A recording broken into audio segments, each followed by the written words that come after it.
Good morning friends. देखिए last class में अपन लोगों ने दो टॉपिक कवर किए थे।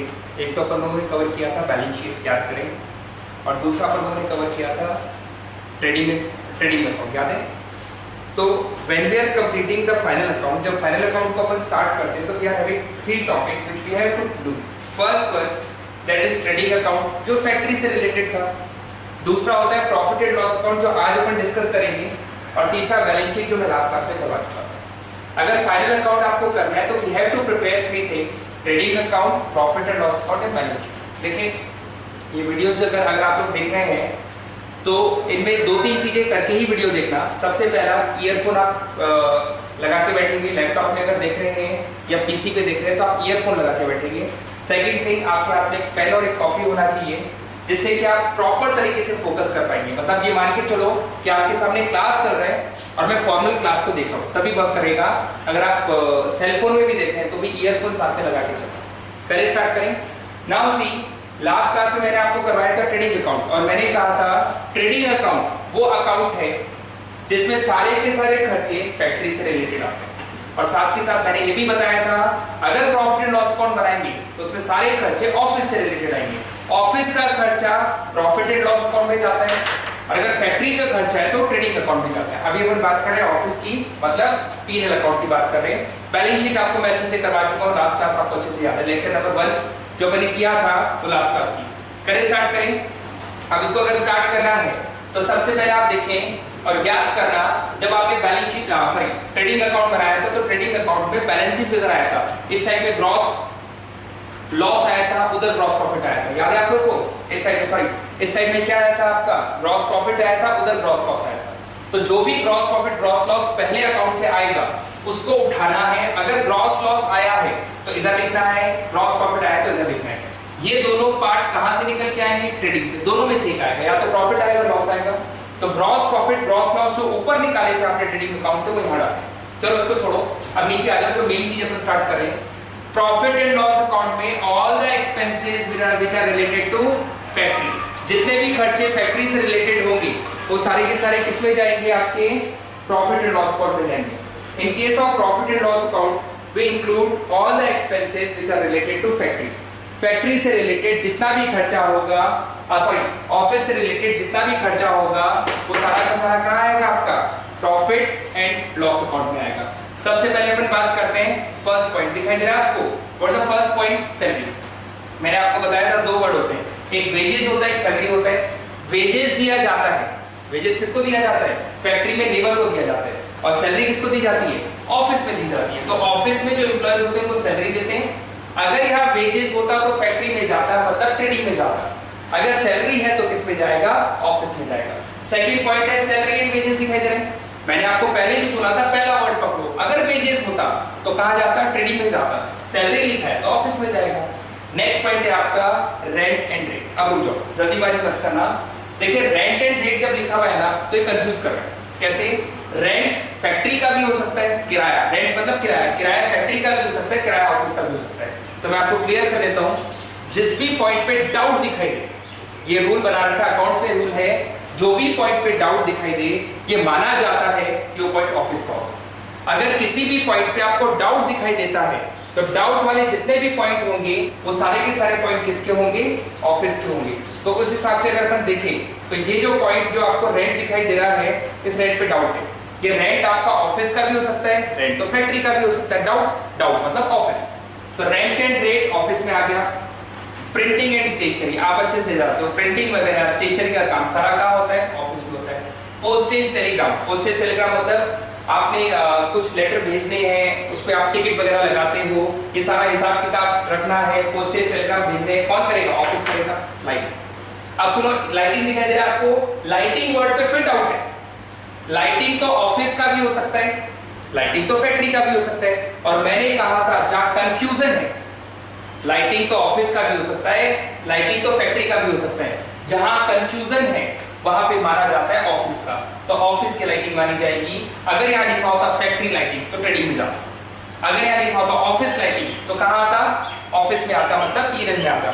कुछ नहीं लिखा है तो भी कहाँ डालेंगे, पीएनएल में डालेंगे। इंश्योरेंस प्रीमियम दिखाई दे रहे हैं, अगर मैं इंश्योरेंस प्रीमियम की बात करता हूँ, अरे भैया आपने फैक्ट्री का इंश्योरेंस करवा रखा है या आपने ऑफिस का करवा रखा है, कुछ नहीं बोला तो अपन मानेंगे आपने ऑफिस का फर्नीचर, ऑफिस का कंप्यूटर, ऑफिस की बिल्डिंग का क्या करवा रखा है, इंश्योरेंस। तो इंश्योरेंस प्रीमियम कहाँ पे आएगा, इंश्योरेंस प्रीमियम कहाँ आएगा कोई बताओ, क्या आएगा आपका ऑफिस में। क्यों, डाउट मतलब ऑफिस में। इंश्योरेंस करवाएंगे तो प्रीमियम देना पड़ेगा, फैक्ट्री का इंश्योरेंस कराएंगे तो ट्रेडिंग में जाता, पढ़ो लिखता फैक्ट्री का इंश्योरेंस प्रीमियम, कुछ नहीं लिखा है तो ऑफिस का है। टेलीफोन चार्जेस, अरे भैया टेलीफोन तो ऑफिस में भी हो सकता है, टेलीफोन तो फैक्ट्री में भी हो सकता है, खाली टेलीफोन लिखा है ना, इसका मतलब मान लो कि ऑफिस का है। अगर फैक्ट्री टेलीफोन चार्जेस तो फैक्ट्री में जाता, मतलब ट्रेडिंग में जाता। अगर यहाँ लिखा होता टेलीफोन चार्जेस ऑफ ऑफिस तो यही आता, और कुछ नहीं लिखा तो भी यही आया। बोलो यहाँ पे कोई डाउट है क्या? अब देखिए अपना डेबिट साइड थोड़ा बड़ा था, इस चक्कर में डेबिट साइड को पूरा इसके नीचे तक आ नहीं पा रहा था, तो मैंने यहाँ कंटिन्यू किया, यहाँ कंटिन्यू किया, पूरा डेबिट साइड आता। ये debit side, debit side, debit side, ये पूरा एक पेज पे आएगा। मेरे पास में बोर्ड पे स्पेस नहीं था, इसलिए मैंने नेक्स्ट यहाँ पे कंटिन्यू कर दिया। लीगल चार्जेस, देखिए अगर आप ऑफिस में अगर किसी लॉयर को अपॉइंट करते हो या बिजनेस में कोई प्रॉब्लम हो जाती है तो उसके लॉयर की जरूरत पड़ती है, तो जो लॉयर अपॉइंट किया है वो आपसे चार्जेस लेगा, उस चार्जेस को अपन क्या बोलेंगे, लीगल चार्जेस। नेक्स्ट पॉइंट आपको दिखाई देगा ऑडिट फीस। अरे भाई आपके जो अकाउंट्स तैयार हो जाते हैं उनको चार्टर्ड अकाउंटेंट चेक करेगा, तो जब सीए चेक करेगा तो उसके लिए क्या चार्ज करता है, ऑडिट फीस चार्ज करता है, इसे ऑडिट फीस बोलते हैं। सारा काम किसका, ऑफिस का। ट्रैवलिंग एक्सपेंसेस, आपके सेल्समैन को आप इधर उधर भेज रहे हो, उनको बोल रहे हो भैया मुंबई चला जा, दिल्ली चला जा, माल बेच के आ, तो जब सेल्समैन इधर उधर जाएगा तो सेल्समैन ट्रैवलिंग करेगा, तो ट्रैवलिंग का खर्चा कौन पे करेगा, ऑफिस तो पे करेगा। नेक्स्ट एस्टेब्लिशमेंट एक्सपेंसेस, बहुत अच्छा पॉइंट है, याद रखना हमेशा।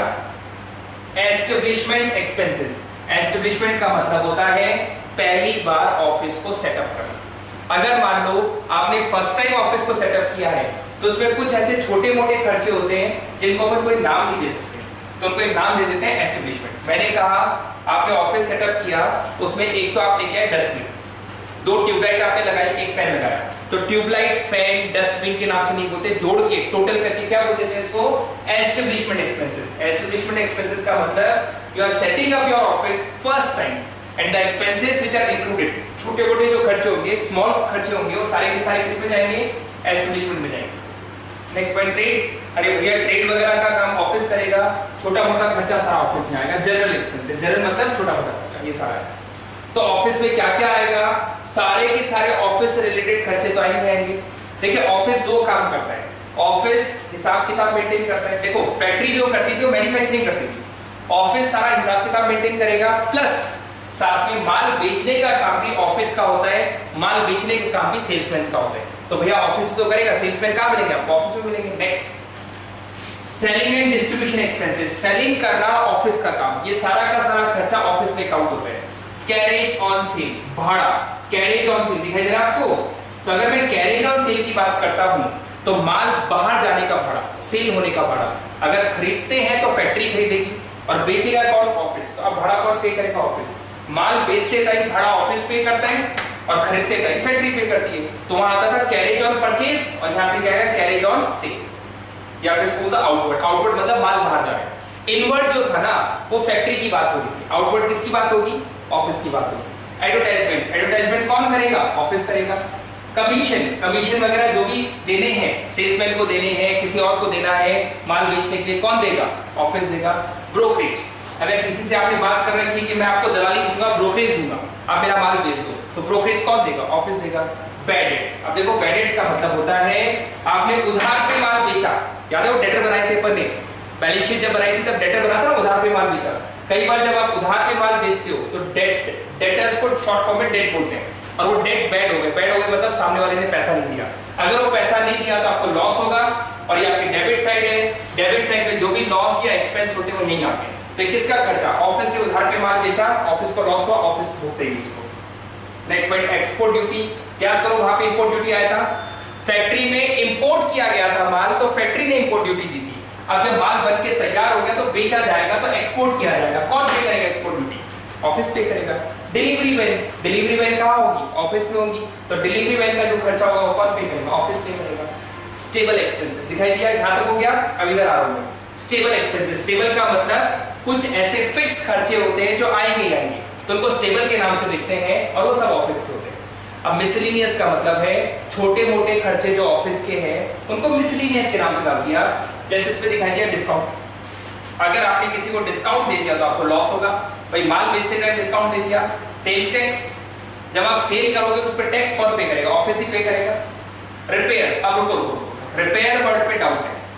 रिपेयर तो ऑफिस का कंप्यूटर भी हो सकता है, रिपेयर तो ऑफिस का कंप्यूटर भी हो सकता है, और रिपेयर तो फैक्ट्री की मशीन भी हो सकती है। और मैंने आपको पहले भी समझाया था, अगर डाउट होगा तो वो ऑफिस का माना जाएगा, रिपेयर ऑफिस में आ गया। अगर यहां लिखा होता रिपेयर ऑफ मशीन तो ये फैक्ट्री में जाता, फैक्ट्री मतलब प्रिंटिंग में जाता। अगर यहां लिखा होता रिपेयर ऑफ ऑफिस कंप्यूटर तो यहां आता, और कुछ नहीं लिखा तो भी यहां आएगा। डेप्रिसिएशन, डेप्रिसिएशन का मतलब होता है कि आपने जो संपत्ति खरीदी है उसकी वैल्यू गिर गई। आज आप कार लेके आओ, अगर कार आपकी 10 लाख रुपए की कार है, एक साल चला लो तो उसकी वैल्यू 10 लाख नहीं रहेगी, 8 लाख 7 लाख हो जाएगी। तो जो 2-3 लाख रुपए उस एसेट की वैल्यू कम हो रही है उसे क्या बोलते हैं? डेप्रिसिएशन। डेप्रिसिएशन तो ऑफिस के फर्नीचर में भी हो सकता है, ऑफिस के कंप्यूटर में भी हो सकता है, और डेप्रिसिएशन फैक्ट्री की मशीन पे भी हो सकता है। डाउट, डाउट मतलब ऑफिस पे जाएगा। अगर यह लिखा होता डेप्रिसिएशन मशीन तो फैक्ट्री में जाता, डेप्रिसिएशन ऑन ऑफिस कंप्यूटर तो यहां आता, कुछ नहीं लिखा है तो भी यहां आएगा।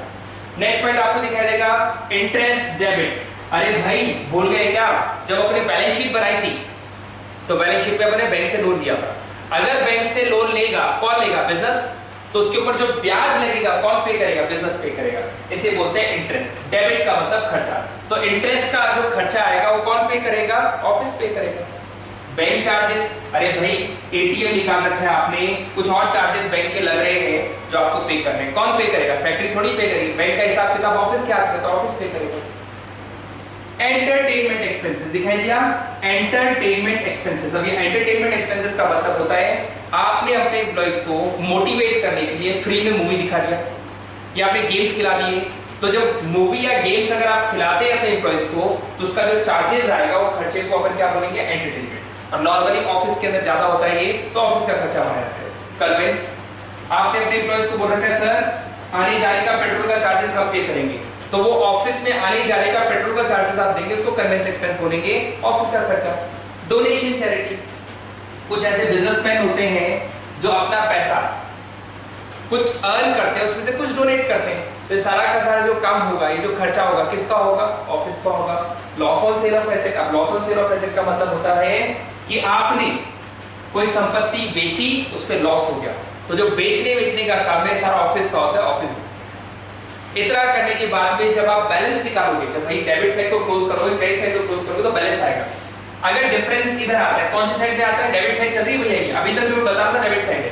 अगर डिफरेंस डेबिट साइड में आता है तो उसको नेट प्रॉफिट बोलेंगे, और अगर डिफरेंस क्रेडिट साइड में जाता है तो उसे नेट लॉस बोलेंगे। तो डिफरेंस आपका डेबिट साइड में जा रहा है तो ये नेट प्रॉफिट हो जाएगा। डिफरेंस अगर क्रेडिट साइड में जाता तो क्या हो जाता? नेट लॉस हो जाता। और अच्छे से याद करो, जो नेट प्रॉफिट आता था, आपने लोगों ने बैलेंस शीट बनाई थी कल लास्ट क्लास में, जब बैलेंस शीट बनाई थी तो नेट प्रॉफिट जो आता था वो बैलेंस शीट में ऐड करते थे। अगर नेट लॉस आता, नेट लॉस किधर आएगा? डिफरेंस क्रेडिट साइड में। देखो ये क्रेडिट साइड, क्रेडिट साइड में जब नेट लॉस आएगा तो उसी कैपिटल में से इसको क्या करते हैं? लेस करते हैं। और नेट प्रॉफिट आता है तो कैपिटल में क्या करते थे? ऐड करते थे। ये अपनी डेबिट साइड कंप्लीट हो गई। मैं एक बार रिपीट कर रहा हूं डेबिट साइड को, सारे आइटम्स रिपीट कर रहा हूं। सबसे पहले ग्रॉस लॉस जो ट्रेडिंग से आया, ऑफिस के खर्चे, to salary and wages, to rent and rate, to printing and stationery, to postage and telegram, to lighting, to insurance premium, to telephone charges. और है आगे to legal charges, to audit fees, to traveling expenses, to establishment expenses, to trade expenses, to general expenses. फिर selling and distribution के खर्चे आगे, to carriage on sale और outward, to advertisement, to commission, to brokerage, to bad debts, to export duty, to delivery. उसके बाद में आ गया to stable expenses, अब miscellaneous छोटे मोटे खर्चे, to discount, to sales tax, to repair, to depreciation, to interest, debit, DR का full form debit, to bank charges, to entertainment expenses, to conveyance expenses, to donation and charity, to loss on sale of fixed asset. और जो balance बचेगा उसको अपन net profit बोलेंगे अगर debit side में आएगा, और अगर क्रेडिट साइड में आएगा तो क्या बोलेंगे? Net loss. डेबिट साइड में कोई डाउट है? PNL, profit and loss account की डेबिट साइड वर्क कर गई। अगर कोई क्वेश्चन आता है तो आपको ये माइंड में आ जाएगा कि डेबिट में जाएगा कि क्रेडिट में जाएगा, पीएनएल में जाएगा, ट्रेडिंग में जाएगा, बैलेंस शीट में जाएगा। बोले यार तो कोई डाउट है क्या? तो मैं ये डेबिट साइड रब कर रहा हूँ क्या? मैं आपका जो डेबिट साइड है इसको मैं रब कर रहा हूँ, मेरी तरफ से डेबिट साइड कंप्लीट हो गया and now we are starting with the credit side. देखिए मैं आपको पहले भी बता चुका हूँ, डेबिट साइड में सारा खर्चा आता है और क्रेडिट साइड में सारी क्या आती है? इनकम आती है। तो इस साइड में क्या आएगा आपका? इनकम। डेबिट साइड में सारे एक्सपेंसेस आते हैं और क्रेडिट साइड में सारी क्या आती है? इनकम आती है। अगर मैं इनकम की बात करूं तो इनकम आपको दिखाई देगी ये क्रेडिट साइड में। या तो अच्छे से जो ग्रॉस लॉस था वो ट्रेडिंग से निकला था, तो या तो ग्रॉस लॉस होगा या ग्रॉस प्रॉफिट। ग्रॉस प्रॉफिट होगा तो क्रेडिट साइड में इनकम है और लॉस होगा तो डेबिट साइड में। कहां से आएगा ये? Trading account. याद करो ट्रेडिंग अकाउंट मैंने कल किया था। By rent from tenant. Tenant का मतलब होता है by rent from tenant. Tenant का मतलब है किराएदार। किराएदार से आप किराया ले रहे हैं। मैंने कहा आपका जो ऑफिस है ना उसमें 4 फ्लोर थे, उसमें 1 फ्लोर काम नहीं आ रहा, तो जब 1 फ्लोर काम नहीं आ रहा तो आपने किराए पे दे दिया, और जब किराए पे दे दिया तो उसको किराया आ रहा है। तो जब वो किराया आएगा तो किसकी इनकम होगी? ऑफिस की। तो ऑफिस का डालेगा, इधर डालेगा। उसको दूसरे नाम से बोल सकते हो बाय रेंट क्रेडिट। क्रेडिट का मतलब इनकम। अगर ये देते तो डेबिट बोलते हैं और मिलती है तो क्रेडिट। बाय डिस्काउंट क्रेडिट हो सकता है कहीं से आपको डिस्काउंट मिल गया तो डिस्काउंट मिलेगा तो आपकी इनकम है, क्रेडिट कर दिया आपने। बाय कमीशन दिखाई दे रहा है आपको। कमीशन का मतलब आपको कहीं से कमीशन मिल गया, कमीशन मिलता है तो इनकम, और अगर कमीशन पे करेंगे तो एक्सपेंस। तो सुनो इसके सामने जब आप इसको सॉल्व करेंगे क्वेश्चन को तो या तो क्रेडिट या डेबिट लिखा हुआ होगा। कमीशन डेबिट लिखा है तो कहां जाएगा? खर्चे में जाएगा। कमीशन क्रेडिट लिखा है तो इनकम जाएगा। Bye interest on investment. आपने कोई 10-20 लाख रुपए आपके पास पड़े थे, आपने उनको इन्वेस्ट कर दिया, तो अगर वो 10-20 लाख रुपए आपने इन्वेस्ट कर दिए तो उसको ब्याज मिलेगा। अरे भैया ब्याज हो गई इनकम, तो इनकम तो आपका बेनिफिट है। इनकम कहां आती है? पीएनएल के क्रेडिट साइड में आती है। By dividend on shares. आपने शेयर मार्केट में पैसा लगाया, कमा गए, तो अगर शेयर मार्केट में पैसा लगा के कमाओगे तो ये आपका क्या होगा? Profit. By bad debts recovered. अरे भैया बैड डेट्स रिकवर्ड का मतलब होता है जो उधार पे माल बेचा था और जो पैसा डूब गया था वो पैसा वापस आ गया। हो सकता है कई बार सामने वाले के मन में आ गई कि बोले यार अगले का पैसा खाना नहीं चाहिए, दे देना चाहिए, तो डूबा हुआ पैसा जब वापस आएगा तो आपकी इनकम। मैं 1000 बार बोल चुका हूं जितनी भी इनकम होगी ना सारी क्रेडिट साइड में आएगी। दो क्रेडिट साइड अपनी एक ट्रेडिंग की होती थी और एक पीएनएल की होती थी। ट्रेडिंग की क्रेडिट साइड में 2 ही पॉइंट आते थे। एक तो सेल्स में से सेल्स रिटर्न लेस करते थे और क्लोजिंग स्टॉक, और बाकी जितना भी इनकम बचेगा ना वो सारा पीएनएल के क्रेडिट साइड आएगा। By profit on sale of asset. याद है संपत्ति बेचने पे जब लॉस हुआ था तो डेबिट साइड में आया था, तो प्रॉफिट होगा तो कहां आएगा? क्रेडिट साइड में। By income from other source. Other source का मतलब कोई छोटी मोटी इनकम होगी। अगर कोई छोटी मोटी इनकम होगी, by income from other source का मतलब कोई छोटा मोटा इनकम हो गया। अगर कोई छोटा मोटा इनकम होगा तो कहां जाएगा? पीएनएल के क्रेडिट साइड में जाएगा। छोटा मोटा इनकम का मतलब मैंने कहा कि आपके ऑफिस में 4 तरह के पेपर आते हैं, तो जब न्यूज़पेपर आपके आएंगे रद्दी इकट्ठी होगी, मैं उस रद्दी को जब सेल करूंगा तो मेरे को उसमें 200-500 रुपए मिलेंगे, और 200-500 रुपए जो मेरे को मिलेंगे वो मेरी इनकम है। और इनकम कहां जाती है? पीएनएल के क्रेडिट साइड। तो इनकम फ्रॉम अदर सोर्स, छोटी मोटी इनकम। जब आप इसको क्लोज करेंगे तो बैलेंस अगर इधर आएगा तो क्या बोलेंगे? इसको नेट लॉस। और अगर बैलेंस उधर आता तो क्या बोलते हैं? Net profit. नेट लॉस आता तो बैलेंस शीट में कैपिटल में से जाके लेस कर देना। नेट प्रॉफिट आएगा तो याद करो अपने किया था, बैलेंस शीट में कैपिटल में जाके क्या कर देंगे? ऐड कर देंगे। बोलो ट्रेडिंग वर्क कर गया, पीएनएल वर्क कर गया, बैलेंस शीट वर्क कर गई। अब आपको कम से कम इतना आइडिया है कौन सा पॉइंट ट्रेडिंग में जाएगा, कौन सा पॉइंट पीएनएल में जाएगा और कौन सा पॉइंट बैलेंस शीट में जाएगा। बोलो यहां तक कोई डाउट है क्या? अगर एक क्वेश्चन आपके सामने आता है ट्राई बैलेंस में खूब सारे पॉइंट लिखे होंगे, उनको छांटना है और उनको ट्रेडिंग, पीएनएल और बैलेंस शीट में आपको डालना होगा। ट्रेडिंग में डेबिट में जाएगा या क्रेडिट में जाएगा, पीएनएल में डेबिट में जाएगा या क्रेडिट में जाएगा, बैलेंस शीट में या तो एसेट में जाएगा या लायबिलिटी में जाएगा। तो ट्रायल बैलेंस आएगा, उसके पॉइंट्स उठाते जाओ और क्वेश्चन को करते जाओ, और 14 मार्क्स का क्वेश्चन हर साल। बोले यहां तक कोई डाउट है? क्लियर हुआ नहीं हुआ? Now will start with a question. एक क्वेश्चन स्टार्ट करते हैं जिसमें पहले ट्रेडिंग बनाएंगे, फिर पीएनएल बनाएंगे, बैलेंस शीट बनाएंगे, पर उस क्वेश्चन को अपन नेक्स्ट लेक्चर में करते हैं। तो लेक्चर 1 में मैंने आपको क्या क्या करवाया था? ट्रेडिंग अकाउंट और बैलेंस शीट। लेक्चर 2 में मैंने आपको क्या करवाया? Profit and loss account. अब एक लेक्चर 3 और करेंगे, ये तीनों वीडियोस आपको मिल जाएंगे। लेक्चर 3 में अपन क्या करेंगे? दैट इज एक क्वेश्चन करेंगे जिसको अपन पूरा सिस्टमैटिक वे से क्या करेंगे? अपन सॉल्व करेंगे। स्टार्ट करते हैं अपन, दैट इज 3rd।